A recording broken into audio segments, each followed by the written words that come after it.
This happened in July of last year. My house was having some pretty big problems, and I was left without any power for several days while it was getting repaired.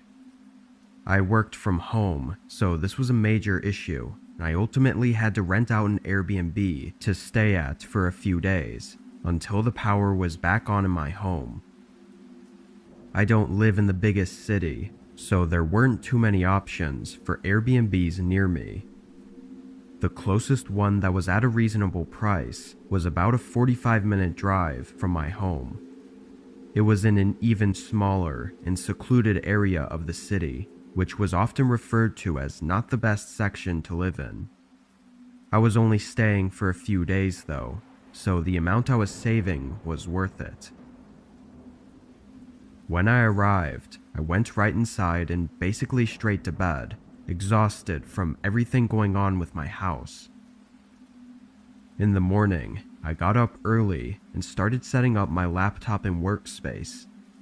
Just before I had to start work though, there was a knock at the door. I debated whether or not to open it because it wasn't even my house, but thinking it might be the host or something, I went up and checked who it was. On the porch was a man, maybe early 30s, and covered in tattoos. He didn't look like an Airbnb host, or even like a salesperson. Unsure why he was here, and not really wanting to know, I figured I'd leave it. I walked away from the door and back to the desk, finishing getting ready and starting work. I had some meetings and a lot of work to catch up on from my absence the last few days. I don't think I left the desk until 8 p.m., and even then, I was considering going back to work after going out and picking up dinner.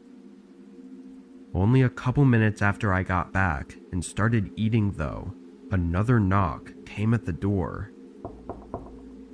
I immediately got up and went to check who it was, and I wasn't surprised to see it was that same guy from before.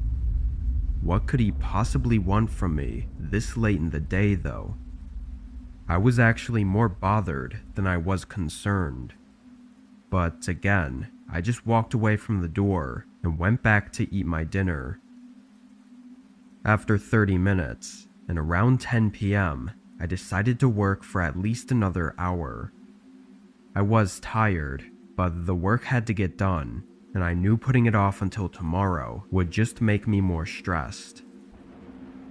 I put my headphones in and tried to focus for the next hour.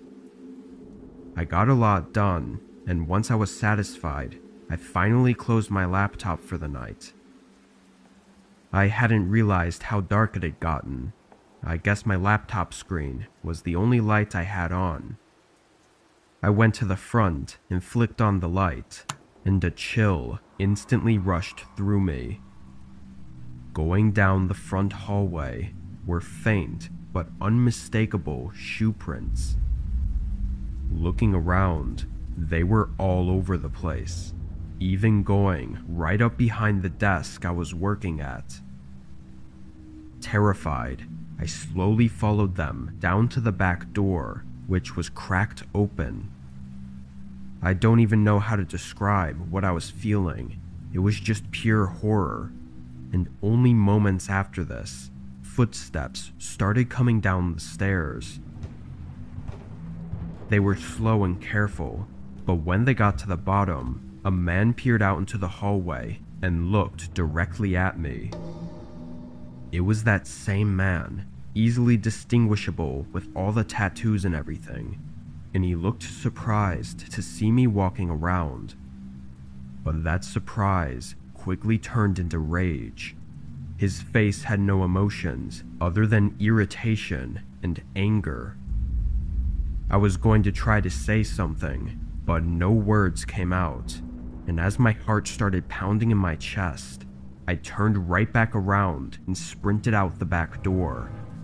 I ran through the backyard and into some trees far behind the houses. I sat behind a tree and pulled my phone out, starting to dial 911, but quickly closed it when I heard footsteps running toward me. I didn't expect them to follow me, but luckily they passed by without seeing me and continued to run out into the dark. Once I got in contact with police, I went back to the Airbnb and waited for them.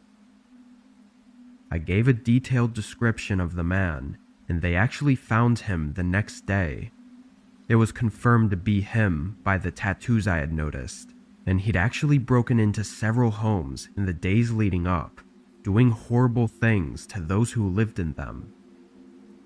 I don't know what he was planning to do to me, or why he seemed to have left me alone at first, but I can rest easy knowing he won't be able to do anything anymore.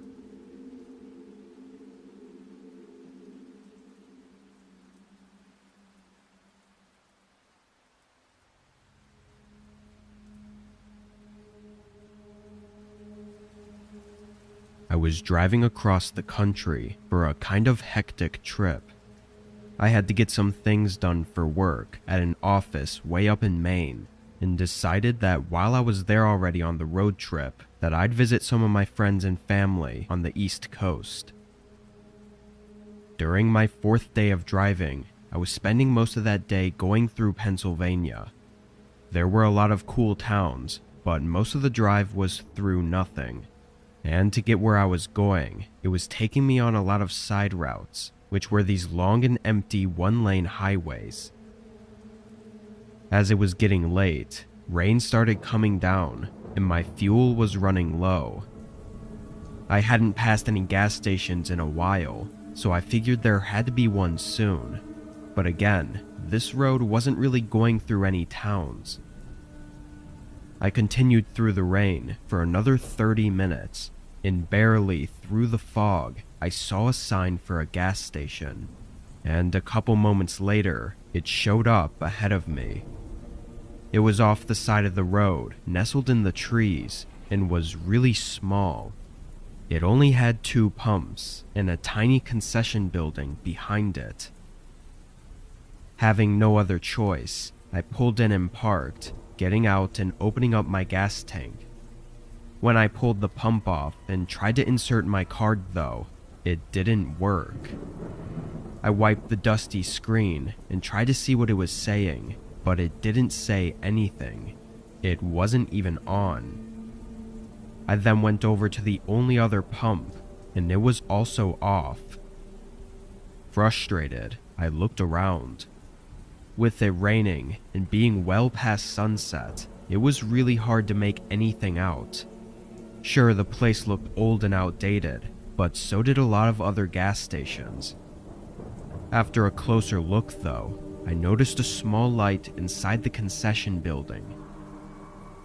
Hoping it was a worker that could help me, I stepped out from under the overhang covering the pumps and ran up to the door. Moisture was covering the entire glass door, so I couldn't see inside. All I could see was the light reflecting through the glass. I grabbed the handle and it screeched open. When I stepped inside, I immediately knew something was wrong. The store shelves were empty and some even knocked over, and the place just looked like it was destroyed. The light was coming from somewhere in the back though, and was now clearly some sort of lamp or something. Definitely not a regular store light. I was only in there for a few seconds, and after seeing all of that, I quickly stepped back outside. I didn't know what was going on in there, but I knew it couldn't be anything good, and definitely not helpful for my situation. As I backed out of the store and into the rain, I turned around toward my car, but a person was standing next to it. They were completely drenched in water and were just looking around my car and into the windows. "Hey, what are you doing?" I yelled as I quickly made my way up to them. They shot a look at me, then moved their eyes behind me. I turned back to look at the building. The front door was opened, and a man came out into the rain. He had long black hair and a sickly look. He spent no time assessing the situation and instantly started running at me. The other person by my car just backed away as I got inside, but the man running didn't slow down. He came right up to my door and tried opening it, and as I pulled away, a loud metallic scrape vibrated through the car. I sped out of there and back onto the road, making it another half hour before my car ran out of gas. Luckily, I had cell service in the area and was able to get help. While I waited, though, I looked at the outside of my car and saw a huge line going across the door. It looked like the man had run a knife along it when I drove away. Police informed me later that night that the gas station I was at was not in service for at least a decade. Other than that, though, nothing else came of it. And what would have happened if I didn't get out in time is left to nothing but theories.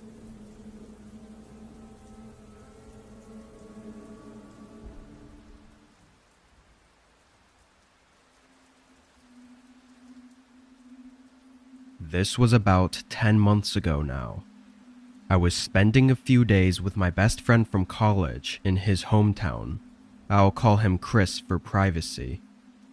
It was a really small town from what I was used to, but Chris was showing me around and we went to the bars and just hung out and had a good time. On my last night there, he mentioned a place he'd been wanting to explore for a while, but hadn't had anyone to go with.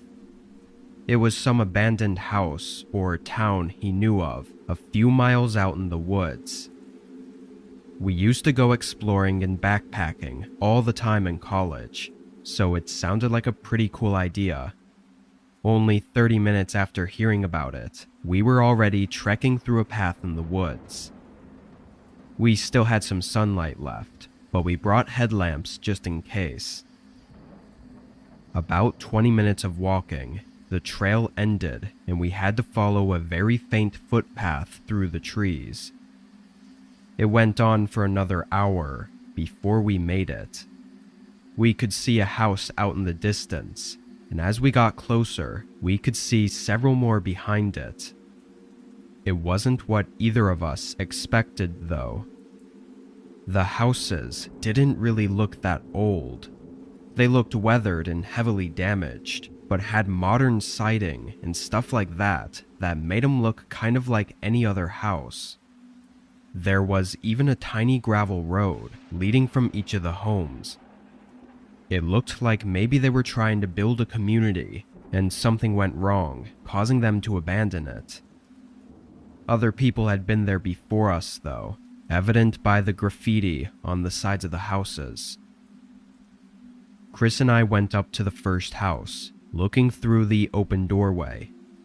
There were weeds growing through the floorboards, but it was otherwise empty. Before we stepped in, though, a loud slamming sound echoed through the woods. Both of us jumped and stared down the gravel road that we thought it came from. After that sound, though, it was quiet. We had no idea what it was, but after seeing nothing, we went inside the house. There wasn't too much to look at, but what made it so interesting was trying to figure out why anyone would abandon it. The house looked like it would have been nice before it was left behind. After walking around the first floor, we went upstairs to the second. Oddly, it got way darker upstairs, like no windows were letting in any light. The hallway was short, with only 2 doors, and what looked like an attic in the ceiling. We went up to the first door and opened it, seeing another empty room. But we were quickly interrupted by hearing something downstairs. There were shuffling footsteps coming through the grass and up to the house we were in. We stayed quiet, but we were sure that whoever they were had probably seen us outside. but why would they try to approach us? They walked up to the front doorway, then stopped just before they entered. "Hello?" We didn't respond. "I just want to talk. No harm at all." He sounded older and almost like he was missing teeth or something, stumbling a bit over his words. After that, though, there was a whole minute of silence. He didn't say anything else, but we didn't hear him leave either. We waited another few minutes, still not hearing anything, before Chris quietly went down the staircase and looked over at the front door. He turned and looked back at me with a pale face. "There's nobody there." I quickly went to see for myself, but he wasn't lying. He was nowhere in the doorway. We carefully made our way down and over to the doorway. Looking out, there was one line of footprints in the grass coming from where the other houses were, but no footprints leaving. Both of us figured it out at the same time and bolted for the trees, knowing the guy must have been hiding inside the house somehow. We got out of the woods as fast as we could and went back to his place. Who that guy was and why he wanted to talk to us, we don't know. I'm sure if he'd found us, though, we probably wouldn't be here.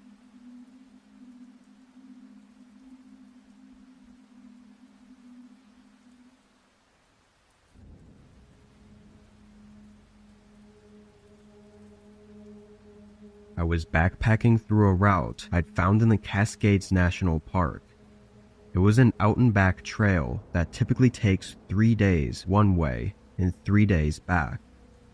I didn't know too much about it, or how popular of a trail it was, but when doing these long backpacking routes, it usually doesn't matter, because you'll most likely not run into many people anyway.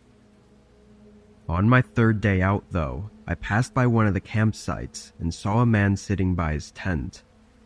I took a break and we talked for a bit, where he mentioned he was staying there for the night and heading to the peak of the trail on the following day.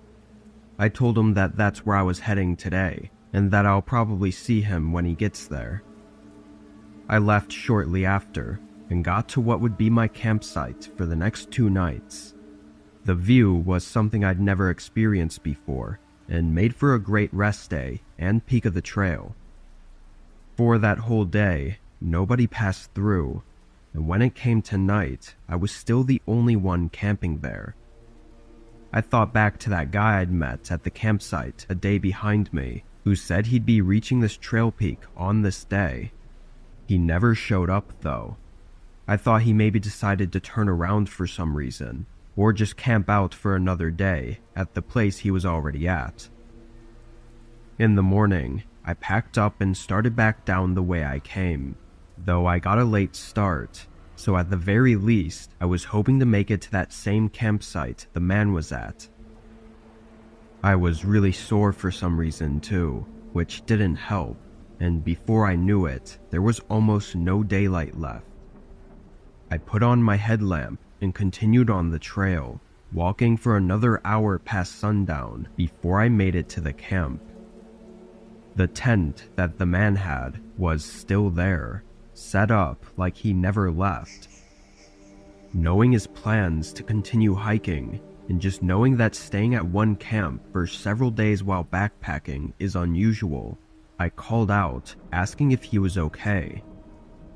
There was no response. I walked up a bit closer and said I just wanted to check in on him, but the flap on his tent was partially open and nobody was inside. I felt a lump in my throat, like my body knew something wasn't right. I stood and looked all around, not seeing a single sign of him anywhere, until I saw a glimmer in the distance. There was a faint light sitting still far out in the woods. I began walking up to it, going about 40 yards from the tents before I found the source.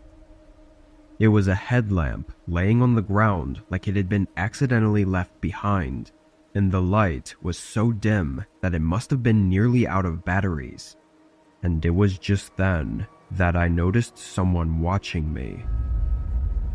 They were standing not too far, just 10 yards away, and clearly trying to not be seen. I knew in my gut that this wasn't the man from before, but I felt like I had to say or do something. "Hello? Do you need help?" They stood still and quiet. "I'm sorry. I'll leave," I said shakily, then hurried back to the tent. Luckily, I hadn't unpacked anything yet, so I put my backpack on and started walking out of the campsite. As I did, the headlamp in the woods turned off. I got away and walked as far as I could, going another 3 miles to the next camp. I reported it as soon as I could as well, and unfortunately, it was just what I thought it was. The man that I had met was missing. There's almost no traces for them to follow, and out in the backcountry, it's nearly impossible to search for anyone. Who that person I saw out there was is likely the biggest unknown that could give us answers as to what happened, though it seems like most of us are aware of the most probable scenario that took place.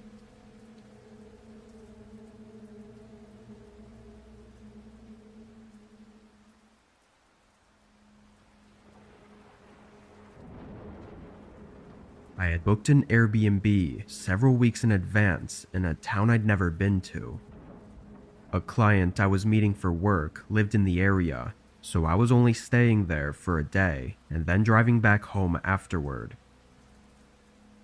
The drive was 3 hours, and when I pulled into the driveway and got out, the neighborhood it was in was very quiet. Most of the house's lights were off, and trees covered the lawns, blocking out most of the view. The only thing I really saw was a person walking down the road. They were far down, and nothing really looked off about it, but for some reason it just gave me a strange feeling. I went up and unlocked the door, going inside and situating myself.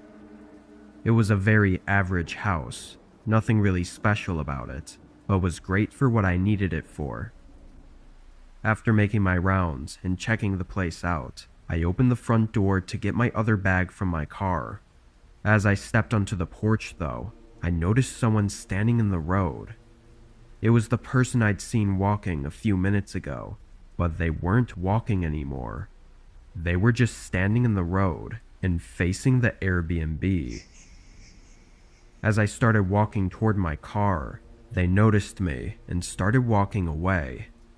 I kept my eye on them while I was out there, getting suspicious about whatever that was. They seemed to just keep walking though, continuing down the street. I went back inside and made sure it was all locked up, then opened the garage and pulled my car in, just to be safe. Throughout the next couple hours, I did a few checks outside to see if that guy was still walking around. I didn't see him anymore though, and having to get up early the next morning, I went to bed.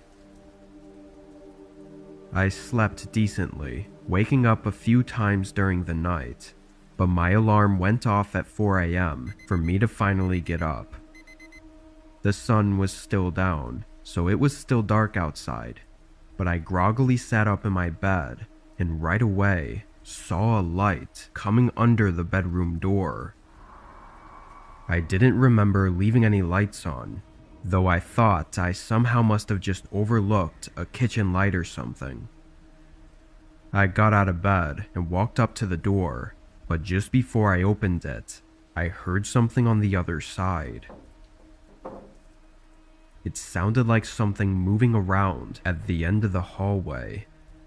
I opened the door, seeing it was the living room light that was on, which I immediately knew I definitely would have turned off.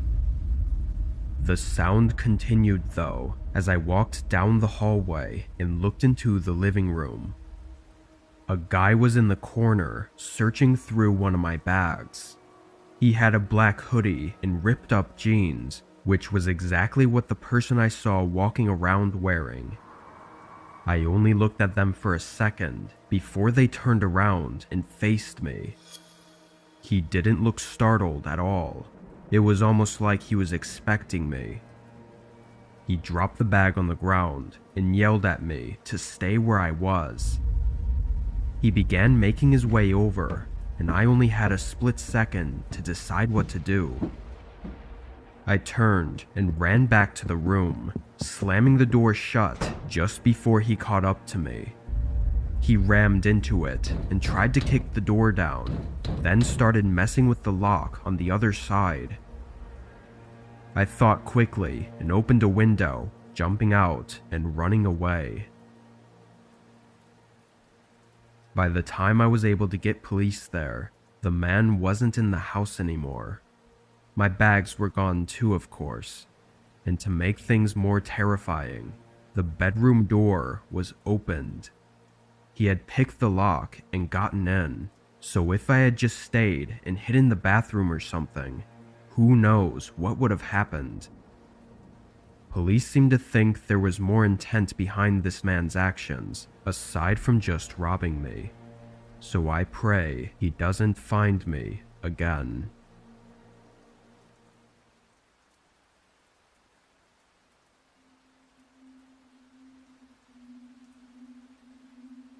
Earlier this spring, I was camping in the woods 4 hours north of where I live. There was a small lake that I'd go to a lot. It was never crowded or even really known about, I don't think, so it made for a nice peaceful getaway every time I went. When I got there on the first day and set everything up, nobody else was there. The lake wasn't too big and was surrounded by a grassy beach with the woods around it, so I could see pretty much all around the lake. Not too long after I arrived, I saw a man come out of the woods on the other side and set up a tent. He looked like an average camper and was keeping to himself for the first little while. Before sundown, though, I saw him making his way around the lake and over toward my campsite. He had a friendly smile and introduced himself as William. He said he wasn't sure if I saw him set up camp or not, but he saw me across the lake and just wanted to say hi since we were both out in the middle of nowhere at a lake that nobody usually comes to. We talked for a while, and he was really cool actually. William was 26, which was around the same age as me, and we both liked this camping spot because of how secluded it was. After talking for 30 minutes, he went back to the other side of the lake as the sun was coming down. Not much else happened that night, but in the morning, we ended up talking and hanging out for most of the day. He shared a 6-pack of beers with me, and we sat on the beach and had some good casual conversations. When we went back to our tents at the end of the day, I was sitting by my small campfire and was really happy I'd met William. He seemed like the perfect buddy to go camping with, maybe some other time. As it got later though, I started getting ready to stomp out the fire and go to bed, when I saw William walking around the lake. His campfire had gone out a while ago, so I thought he was in his tent already, sleeping, but apparently not. He walked up to my campfire, and right away, something was different about him. "Hey, everything good, man?" I said. He smiled and was suddenly back to how he was before, but he said he came over to ask if I wanted to see a cool spot he found that had a great view. I said it was kind of late to be going out, but he assured me that the view was great because it was dark out. The way he was hyping it up made me feel like I couldn't not see it. And what would be the point in camping out in the woods if I just passed up the good views? I got up and followed him to the other side of the lake, then trailed behind him as he led us through the woods. There was no path or anything, so I pretty quickly knew that whatever spot this was, William had to have been there many times before to know the exact way without getting lost, especially out in the dark. We walked for maybe 15 minutes before William started slowing down. He pointed ahead and smiled like this was the view, but when I walked in front of him and looked out, there was a small structure. It was an old RV or camper that looked like it had been abandoned and succumbed to the elements for years. Moss grew all over it, and holes of rust covered the siding. I turned back to look at William, wondering what this was, but his face was now cold and empty. He looked like he was a different person. William, what is this? He didn't answer. Feeling a rush of fear, I started frantically looking around, and that's when I heard the rusty metal door swing open behind me. I only saw for a quick second as someone else came running out before I started sprinting away. I could hear both William and the other person following close behind, but I gave my every strength to keep going until I lost them. By then, I'd run so far into the woods that I had no idea where I was. I just kept walking and keeping my eyes on the trees until the sun came up. By the time I found my way back to the lake, I saw from the tree line that all of my camping gear was gone. It looked as if I was never even there. I stayed hidden and got back on the trail, making it back to my car. I made a report with the local police, but they never mentioned finding anything. I don't think they even really looked, to be honest. What was planned for me that night is horrifying to think about, but at least I got out before having to witness it firsthand.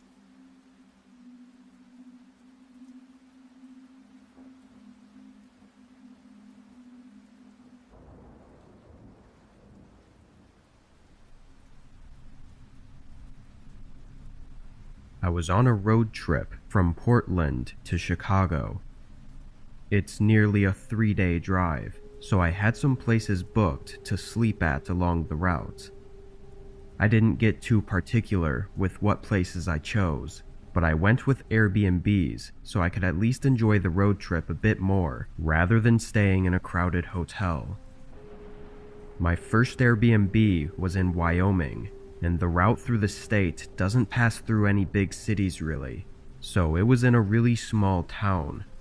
It was probably no bigger than 2 or 3 miles long. As I passed the border into Wyoming, it started snowing heavily, only dragging on the long day of driving. By the time I got into town, the roads were covered in snow and the sun had already set. It was pretty dead though. I mean, I don't know much about small towns, but this seemed exactly how I thought it would be, especially in a low population state like Wyoming. I was hoping there would be a McDonald's or something that I could get a quick dinner from, but it was very clear that there wasn't going to be, so I drove through the town and turned down the road to my Airbnb. It was a long driveway leading up to a small home in the middle of a field with tall snow-covered pine trees lined up in the front yard. I parked on the side and got out with my bag, then walked around to the front. I put in the code and got inside, closing the door behind me and turning on the lights. It was small, probably 500 square feet, with just a living room and bedroom. I took my shoes off and dropped my bag next to the bed, then sat on the couch. When I did, a thump came from the bedroom. I looked back at the doorway I had just come from. It was pretty loud, but I had no idea what it could have been. I got up and walked back, looking into the room and turning on the light. It was all the same. I went and checked the small bathroom that was in there as well, but it all looked good, and the only other door in the house was the bedroom closet. I walked over and tugged on the door handle, but it didn't budge. It seemed like it was locked from the other side. At first I was pretty weirded out that a bedroom closet would be kept shut, but then I thought it could have been a maintenance closet the owner was storing stuff in. There were no other places to put anything, so that was the final conclusion I came to. I went back to the living room and rested my eyes on the couch while thinking through my plan for the next day. After 15 minutes, I got back up and went over to the window, looking out to see if the snow was still coming down and if the roads were even going to be drivable tomorrow. It was eerily dark outside, with no lights from the town showing behind the tall pine trees, and it was still snowing heavily. I shut the blinds and turned back to the couch, but I saw a shadow move in the bedroom. It was slow and smooth, like the shadow to a door opening or closing. I started walking over, listening as I approached the doorway and looked inside the room. Everything was in place, and nothing looked to have caused the shadow I saw, but I knew I saw something move in there. I continued looking around until my eyes fell back on the closet.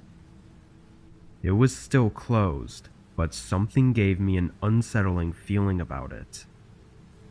I stepped up and grabbed the handle, and it opened with ease. It wasn't locked anymore. But inside, there wasn't anything. It was just a small and empty walk-in closet. Before I could fully process everything and try to put the pieces together, I heard someone behind me. When I turned around, a large man was standing in the doorway to the bathroom. He looked beaten and tired, having scratches and cuts all over his face. And as I stared at him, he didn't even seem to care. He stepped into the bedroom and kneeled down, grabbing a dirty and worn duffel bag from under the bed. The man then stood back up and didn't even look at me as he slowly walked out of the room and out the front door. I ran up and saw him trailing through the snow until he was beyond the lights from the house. I tried to get police involved, but after giving my description, they really only talked to the Airbnb host. After leaving town, I didn't get any more information. I think it's most likely that he was just using the place to sleep or something, but the way he looked makes me second guess that. I just can't even think of what could have happened if I went right to bed that night, with the man hiding in the closet just inches away from me.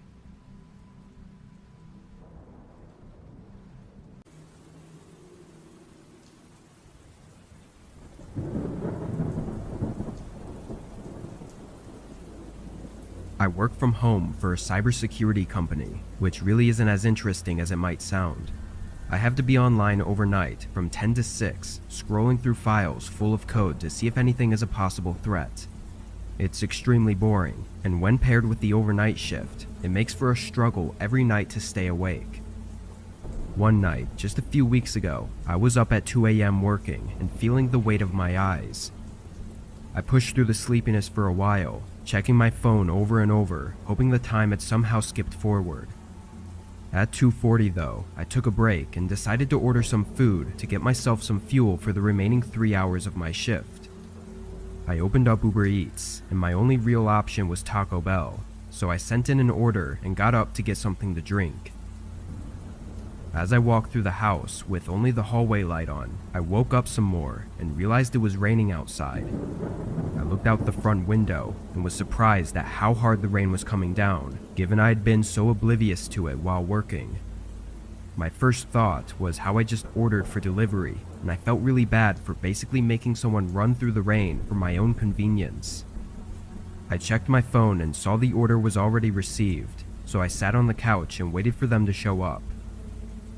After about 10 minutes, I was notified that they had picked up the order, so I watched the map on Uber Eats as the car made their way across the town and eventually into my neighborhood. Once they were a minute away, I put my phone down and opened up the front door so we could make the exchange as quickly as possible. I stood at the open door, staring at the end of the road where they should have been coming from, but another 5 minutes went by without seeing any cars. I picked up my phone again and checked, but on the map, their car was still in my neighborhood, and when I zoomed in, I realized they were right around the corner, just before the turn onto my street. I looked outside again, but didn't see any lights from their car. My rightful reaction was that they probably had the wrong house, or couldn't see the address numbers through the rain, so I tried calling them. A few rings, then they rejected it. I tried again, but had no luck. Unsure of what exactly was going on, I stayed at the door and waited. I want to say 5 more minutes went by before I tried to contact them again. I called, and this time it rang for a while, but then they answered. I asked where they were and if they needed help finding my house, but as I listened for their response, all I heard from their side was the crackling sound of rain pouring down. After another few seconds, I hung up.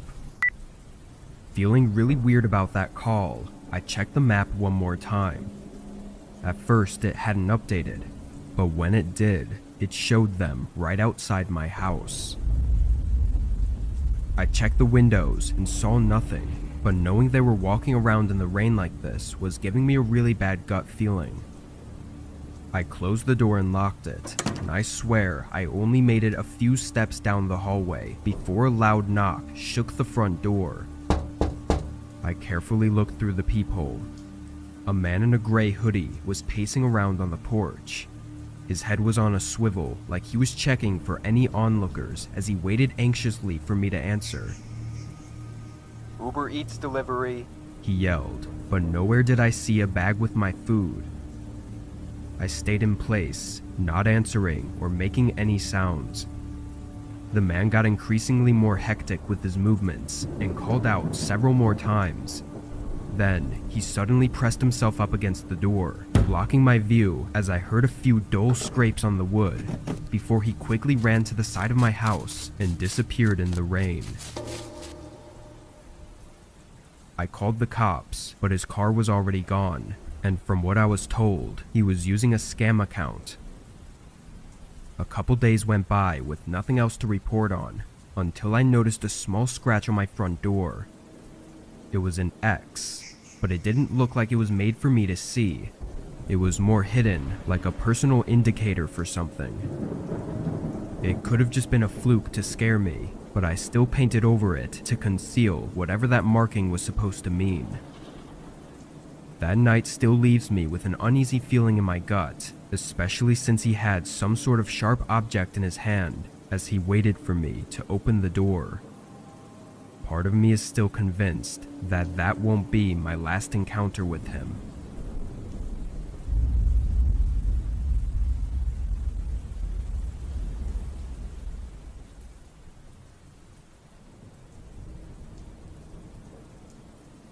In my mid-20s, I worked at a retail store as the overnight manager. It wasn't a big place, and the only reason I was technically a manager was because I'd be the only overnight worker. So, I was in charge of checking stock, filling shelves, and sometimes receiving order shipments. I was very satisfied with the job and never found myself hating the work, and up until this, I hadn't had anything really happen. It was a weekday night, and a storm was just setting in as I started my shift. Over the first hour of being there, the rain had picked up, and the wind was hitting the building much harder than before, making a lot of noise. I was filling the shelves for the first 2 hours, trying to get the time-consuming tasks out of the way first. As I was in the aisle though, I heard a thud sound resonating through the building. It sounded like it came from the back of the store in the warehouse section, where our delivery bay was. I walked over and saw the solid metal back door that truck drivers use to get in when making deliveries. The more I thought about it, the more I convinced myself that the thud sounded like a bang at this door, as if a driver was trying to make a delivery, but there were none scheduled for tonight. I opened the door and was met with a face full of cold rain and wind. I stuck my head out briefly to look down at the shipping bay and saw no trucks, so I closed the door and dried off. While walking back to the aisle, I assumed the noise was just the building having shifted a bit from the wind, or maybe just some strange sounding thunder that I hadn't noticed before. I continued working for another full hour before taking a lunch break in the back office, spending maybe 15 minutes there before heading back. But while I was walking through the store, I got this strange feeling, like everything had gone silent aside from the rain ticking on the roof. It gave me chills, and as I reached the end of the aisle, I saw something that made my heart almost stop. Right next to my cart, halfway down, was a line of wet shoe prints through the aisle. I approached it without even thinking and tried to figure out how this was even possible. I followed them down to the front of the store until I saw so many watery prints going all over that it was impossible to follow, and honestly, horrifying to know that they'd walked around the entire place. I ran back to the office and locked myself inside, calling the police and waiting. As I sat there, I only got more scared as I couldn't see outside the office door, and the rain pouring on the building was too loud for me to hear anything else. After 10 minutes, the operator that had me on hold came back on the phone and said the police were right outside the building. I quickly got up and opened the door, and right on the ground was another set of watery shoe prints alongside mine, leading right up to the office I was in. I sprinted to the front and hurried to let the police in. In their search, they didn't find anyone in the store. Security tapes were reviewed not long after, showing us a man in a dark jacket entering the building through a side door that had been left unlocked. He clearly spotted me early on and stayed hidden until I went on break, then he walked around aimlessly. He didn't steal or break anything, he just went down the aisles and looked at the shelves.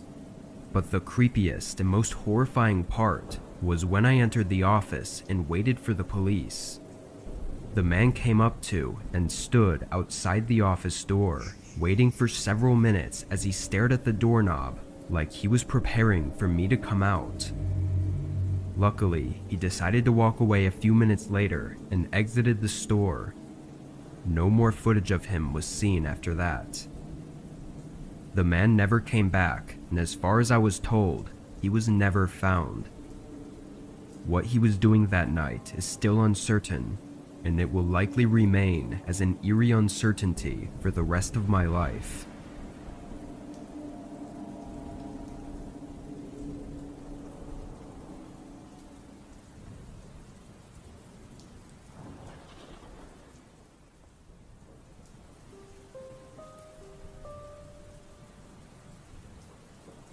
This happened last fall. It was toward the end of the season, closer to winter, and where I live it gets pretty cold, and even snows sometimes in October. I've been doing food delivery for the past 3 years and was working on this night. It was around 10 p.m. and lightly snowing outside. It was one of the first snowfalls, so people must have been skittish to go out. I was one of few cars driving around, but a lot of orders were coming in. Pretty much as soon as I'd finish one, another one would pop up. After driving around everywhere until almost 1 a.m., I took up one last order. The snow was starting to pick up, and I was just getting a little tired. I drove through the McDonald's that they'd ordered from and picked up the food, then set in the directions to the house. It was close, about 10 minutes away, but I didn't consider the direction it was in before accepting the order. It was opposite from where I lived, and I was already a good 25 minutes from home, so it was going to be a long drive home afterward.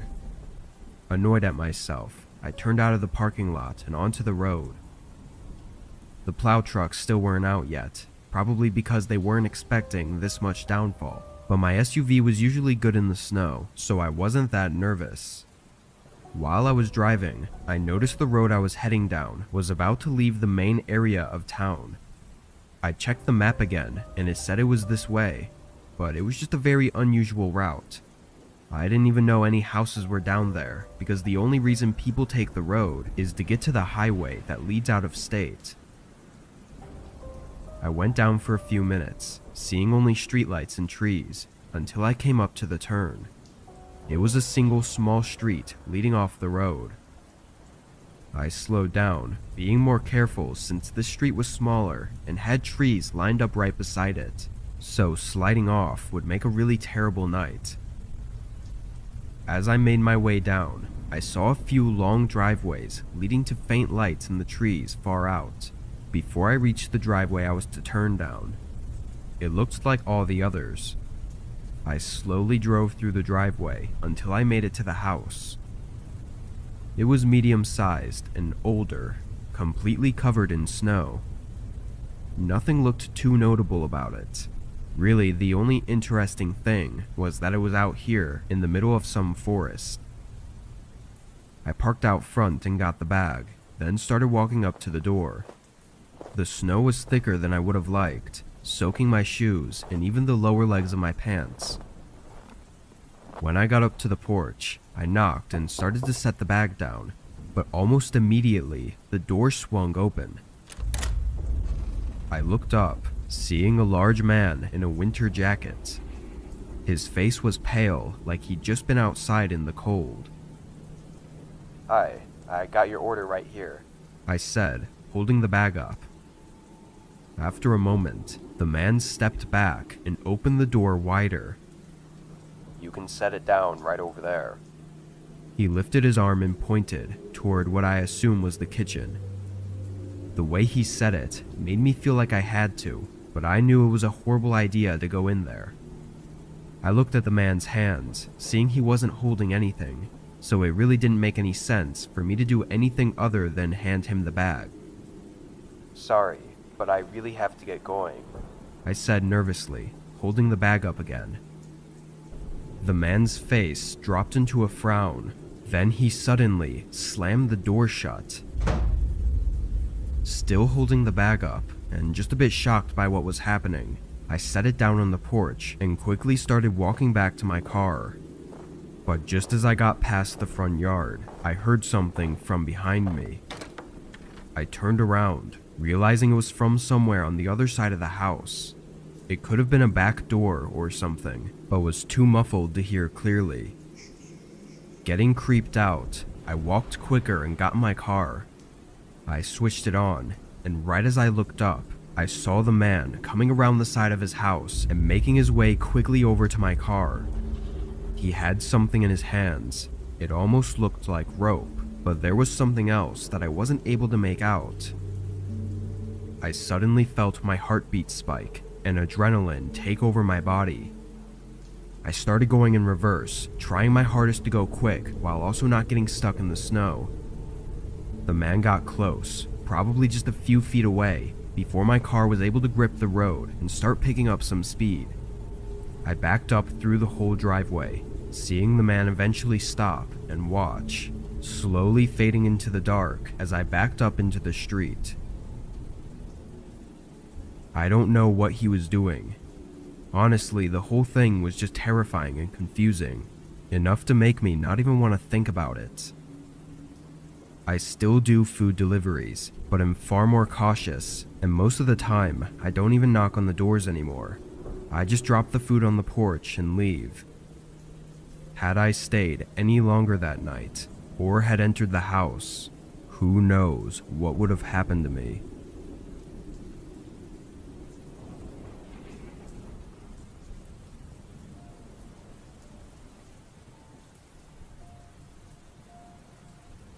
I work at a 24-hour drive-thru restaurant, and this had happened only a few weeks ago. I'm a crew manager, but for the most part, I just do the same things everyone else does, which is cook and take orders. For overnight hours, we always have at least 2 people, one being a manager and the other usually being a cook. On this night, the cook had called in sick, and when I called the others to see if they could cover his shift, none of them said they could. So by 12 a.m., I was the only worker there. Now usually the restaurant doesn't get busy overnight, and more employees come in at 4 a.m., so it wasn't an entire shift alone, but it still meant that for 4 hours I had to do everything myself. I left my headset on in case someone came to the drive-thru, then started working on the tasks I had for the night. I started by scraping and cleaning the stovetops, but a few minutes in, I was interrupted by a banging sound from the front of the restaurant. I walked down and looked over the counter, seeing a man standing at the front door and banging on it. Then he pressed his face against the glass and looked inside, scanning the whole room before his eyes set on me. I walked over to the door as he stared at me, and when I got closer, he backed up and waited like he thought I was going to open it. I yelled through the glass that our dine-in area was closed and that he needed to use the drive-thru if he wanted to order something. He looked confused, so I yelled again that the doors were locked and he had to use the drive-thru. He showed no response that time, not giving me any idea whether he understood me or not, so I just turned around and walked back to the kitchen. I figured he'd have to get the hint at some point that the doors weren't opening. I continued working on the stovetops, spending at least 15 to 20 minutes on them. Throughout this time, I had gone once to check the front to see if the man had left, and from what I could see, he was gone. The whole parking lot was empty, and the man was not at the door. But it was a couple minutes after finishing with the stoves that I got an alert from my headset that someone was in the drive-thru. I turned on my mic and asked for their order while walking to the window, but nobody said anything. When I got to the window, I immediately saw in the camera that there wasn't a car out there. I looked around the screen and didn't see any movement either, so I ignored it and started walking back. But as I got to the back room, I slowed to a stop when I thought I heard something. I stood in place and listened as footsteps slowly walked above me on the roof of the building. They were careful steps, not making much sound aside from the roof creaking, but I had no doubt that there was someone up there. I followed the sound of their steps with my stare, moving down the ceiling until I saw the ladder leading to the maintenance hatch, and that's when I realized what they were doing. I sprinted over to the ladder and started looking for some sort of lock to keep the hatch from opening, but I'd never even used it, so I had no clue how it worked or if it even locked. Then there was a loud creak from the ceiling directly above me, and a few thuds came from the outside of the hatch. A moment passed, then the hatch creaked open slightly, and through the small gap, all I saw were a set of eyes staring back at me. I sprinted for the front of the building, hearing loud thuds from where the hatch was as I quickly unlocked the door and ran for my car. I called the police as I sat inside and frantically looked through the windows of the restaurant. While on the phone, I saw a shadow moving by the front counter. Then a man appeared, standing in the far back of the restaurant, but was looking in my direction. After a moment, he turned and disappeared behind the kitchen, leaving me in a panic until the police made it. They searched inside and outside, going on the roof as well, but the man had already run off. Nothing from the place was missing either. No equipment or money was taken. Nothing.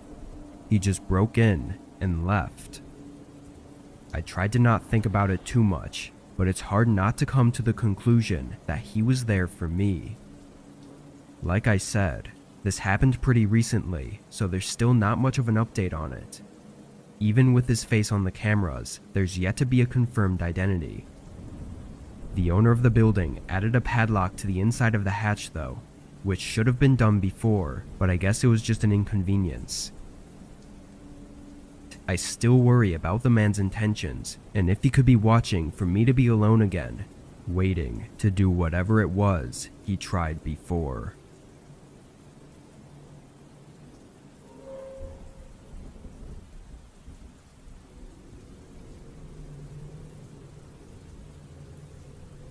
I spend a lot of my spare nights doing deliveries for DoorDash. It's my way of getting extra money while also not needing to commit to a more strict second job.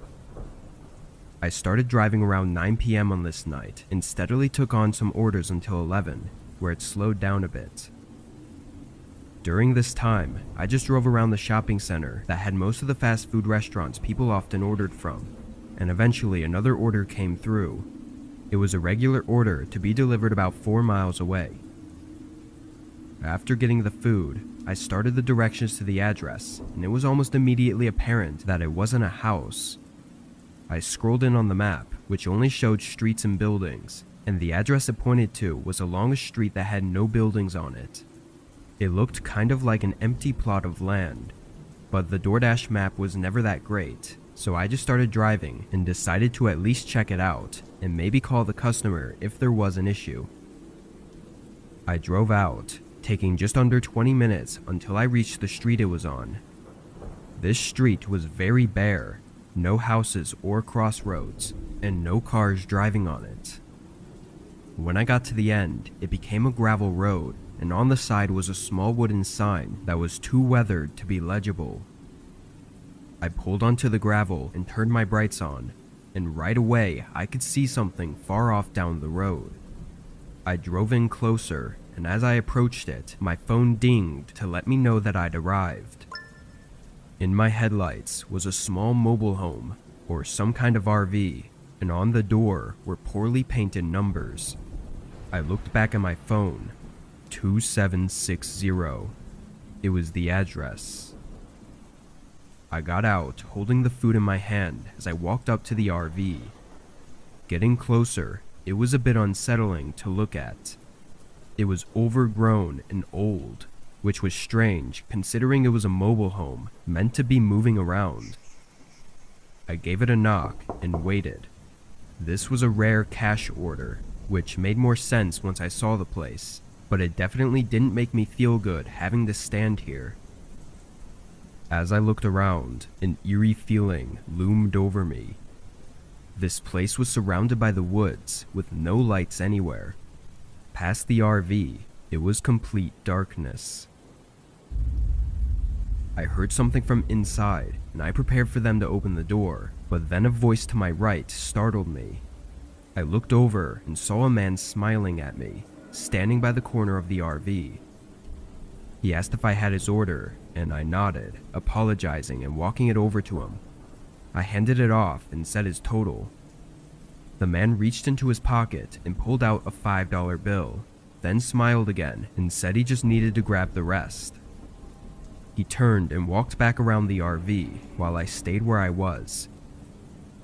This whole interaction in writing doesn't seem as off as it was in person, but I can tell you there was something very wrong about this guy.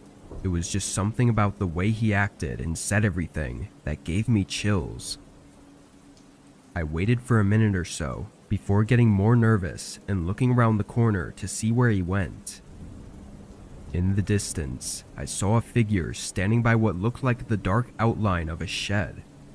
They were not walking, they were just standing there. As the fear grew inside me, my head jolted around, hearing the door to the RV opening. A different man looked out at me, and just as I started to greet him, he slammed the door shut. My heartbeat now intensifying, I looked back out at the man who was by the shed.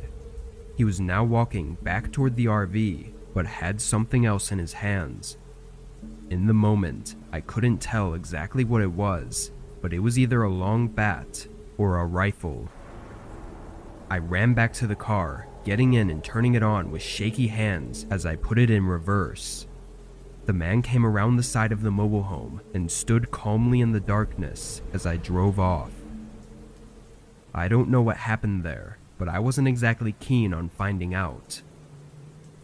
I went straight home afterwards and debated calling 911, but was caught up on the fact that I didn't actually know what was going on.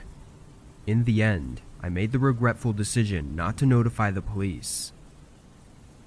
Whatever happened that night will remain as just the strange encounter it was, with no answers to the true nature of it.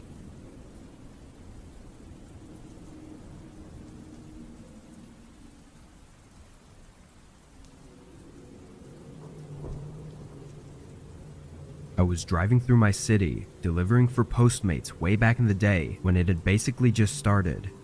Every order was mostly inside the main city blocks, but I had just gotten an order from outside the main roads. I picked up the food and headed over, but the further out I got from the city, the more the roads became less populated, both of cars and of houses. Everything was replaced by the woods. I'd been out this way before, but only when leaving town. I didn't even know there were houses out here. I drove until the GPS told me to turn down a gravel road, which was almost unnoticeable. There were no lights aside from the dim ones coming from my old car as I made my way down this thin path through the woods. It was much longer than I expected, taking a whole minute to reach the house. To be honest, it was what I assumed it would look like due to its isolated location in the woods. It was aged and almost entirely made of wood, having vines growing up the outside of the house.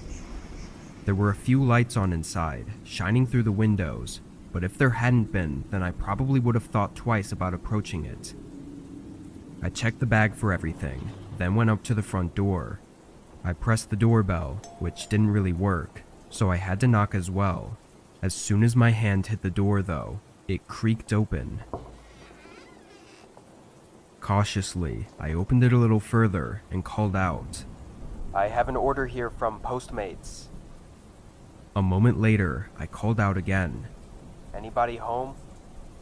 There were no sounds coming from inside, but all of the lights I could see were on, and through the crack in the doorway, I could see a TV in the living room. It was playing, but was muted.